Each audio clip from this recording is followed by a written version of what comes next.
Deputies say they're confident they've got the right kids behind the gun, but the parents of 18-year-old Justin Acker say there's no way that their special needs son pulled the trigger of that pellet gun that shot a man mowing his own lawn. Two sides. I believe they meant to kill me. I really do.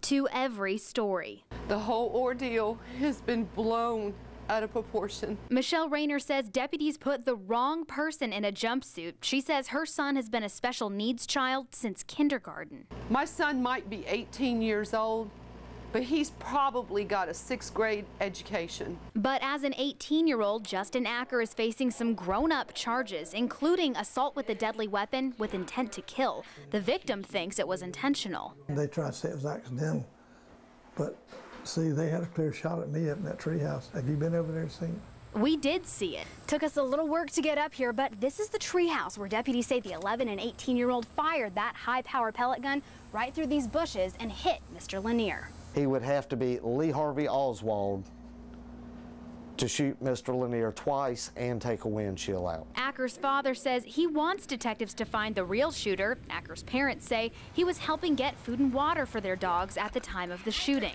They really need to do better investigations, what they need to do. Quit jumping the gun. But they must have some good evidence or they wouldn't be charged. Lanier says he does not know who shot him. He just knows they must have meant to do it. By them loading 3 times, you know, that tells you it wasn't accidental. Acker is back in the Onslow County Jail. His bail is still at $100,000. He'll be back in court on August 12th. Reporting in Onslow County, Carly Swain, News Channel 12 HD.